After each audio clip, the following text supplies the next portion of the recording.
So they've done everything they can by legal means, which are in fact extra legal means, if we're being totally honest, completely third world stuff, to take the opponent out of the race, and they're still losing. So, I mean, I don't know what's going to happen. This is not going to be a race between Joe Biden and Donald Trump. I would bet my beloved fishing camp in Maine that is not going to happen. That's not going to happen.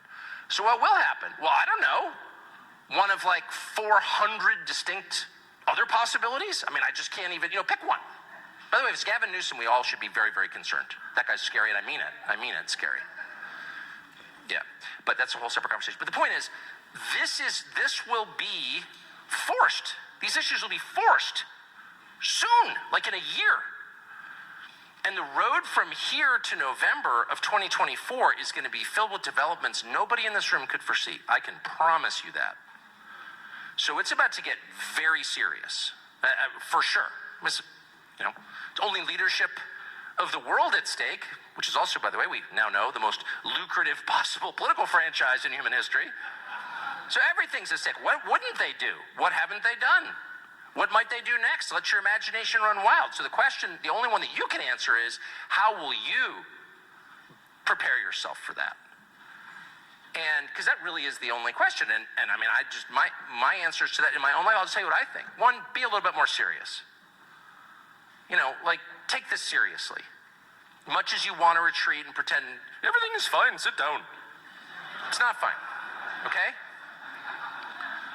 Two, maybe if you look across at the people you despise, the small group of people running this country, and it is small, it does not represent most people in America, it doesn't represent anything close to a majority at all. Again, just to restate, Donald Trump, who is hated as a blood enemy by over 40% of the population, and who's been attacked in ways that no political figure's ever been attacked in the West, is beating the incumbent president, okay? I'm not sure that's entirely an endorsement of Trump. To some extent it is, and his empathy, that's real. But it's also a sign of revulsion, deep dissatisfaction with what we're doing. So most people are not on board with this. But the people who are responsible for it are the most dishonest, the most ruthless, the most anti-human group I've ever dealt with. And I spent 35 years living in Washington. I don't even recognize these people and what they're doing. I really don't. They're vermin. They're doing things that can't even on an academic level conceivably help the United States or the population that lives here. Letting in 7 million people from the poorest countries in the world illegally and then immediately putting them all on public benefits. I mean, that right there will destroy the country. And they did that on purpose. So these are really, really dark people, the darkest. So I need to be the opposite of that. And I'm not a super good person. The last thing I would do is claim to be. But this is the moment to try a little harder to be a little bit better. This is not the moment to be drunk all the time. This is not the moment to tell lies. As they go lower, go higher. And there are many reasons for this. And one is spiritual. Let's be totally honest. I do think this is a spiritual battle. There's no political explanation for it whatsoever.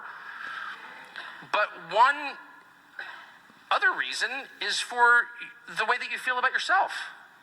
When you're honest, you are proud of yourself. A spiritual battle. When you're honest, you are strong. When you lie, you become weak. That is true. Tell a lie, you become weak. Why do you lie? Because you're hiding something.